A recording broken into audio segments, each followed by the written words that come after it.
பாஸ்ல third promo வந்து release பண்ணியிருந்தாங்க. இந்த தேர்ட் ப்ரோமோல பார்த்தீங்கன்னு சொன்னால் எல்லாருமே நாமினேஷன் அந்த விஷயங்கள் மட்டும் தான் சொல்லியிருந்தாங்க. நாமினேஷன் பற்றின விஷயங்கள் மட்டும் தான் வந்து அப்டேட் மாதிரி கொடுத்துருந்தாங்க. பட் இன்னொரு விஷயமும் நடந்திருக்கு பிக் பாஸ்ல. இந்த வாரம் கண்டிப்பாக ஃப்ரீ ஸ்டார்ஸ் இருக்கிறதுக்கான வாய்ப்புகள் இருக்கு. ஏன்னா இன்னைக்கு லைவ்ல நடந்த விஷயங்களை பற்றி நான் சொல்ல போறேன். அதான் வந்து ஒரு குட்டி ப்ரோமோ அவங்களுக்கு ரிலீஸ் பண்ணலாம் அப்படின்னு சொல்லிட்டு. ஓகே, ஸோ பிக் பாஸை பொறுத்த வரைக்கும் இன்னைக்கு கண்டிப்பா வந்து ப்ரொமோஷன் வந்து கொடுப்பாங்க. ஸோ அந்த ஒரு விஷயம் பார்த்தீங்கன்னு சொன்னா இன்னைக்கு ரொம்ப வித்தியாசமா நடந்துருந்துச்சு. பிக் பாஸே நிறைய விஷயங்கள் வந்து கொடுத்திருந்தாரு. ஸோ அடிப்படை தேவையான எல்லா விஷயங்களையுமே பிக் பாஸ் வந்து ஸ்டோர் ரூம் வழியாவே அனுப்பிட்டாரு. இதுக்கு முக்கிய காரணம் அப்படின்னு பார்த்தீங்கன்னா நம்ம ஹவுஸ்மேட்ஸ் எல்லாமும் வெறித்தனமா வந்து பிளான் பண்ணாங்க. ஒருத்தர் தான் வந்து உள்ள போலாம், அந்த ஒருத்தர் வந்து வட்டமேசை மாநாடு அப்படின்னு சொல்லிட்டு அந்த டைனிங் ஏரியாவில் உட்கார்ந்து எல்லாருமே பேசி ஒரு முடிவு பண்ணியிருந்தாங்க.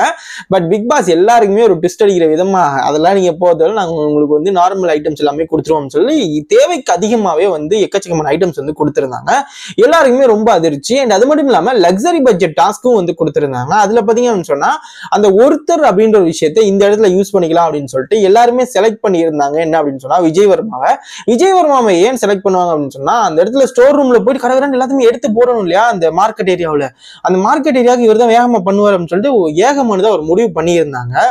பட் என்னதான் இருந்தாலும் பிக் பாஸ் வந்து இல்ல அந்த டாஸ்க்ல இப்ப நீங்க வந்து எழுதணும் போர்ட்ல அப்படின்னு சொல்லிட்டு இதுக்கு முன்னாடி சீசன்ல இருந்த மாதிரி போர்ட்ல எழுதணும் லக்ஸரி பட்ஜெட் டாஸ்க், இதுல திரையில வரக்கூடிய பொருட்களை வந்து நீங்க எழுதணும், எது எது தேவையோ அதை எழுதிக்கோங்க அப்படின்னு மாதிரி கொடுத்திருந்தாரு.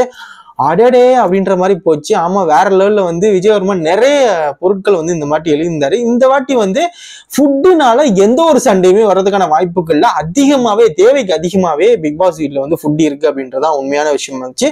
ஸோ இதை பத்தி நீங்க என்ன நினைக்கிறீங்க? ஸோ இந்த வாரம் வந்து இந்த ஃப்ரீ டாஸ்க் இருந்துச்சு அப்படின்னு சொன்னா ஃபேமிலி டாஸ்க் இருக்கும்போது எந்த அளவுக்கு ஹாப்பியா இருப்பாங்க அப்படின்றது வந்து மறக்காம கீழே கமெண்ட் பண்ணுங்க. இந்த வீடியோ பிடிச்சிருந்தா மறக்காம ஷேர் பண்ணிடுங்க. தேங்க்யூ ஃபார் வாட்சிங் அண்ட் குட் பை.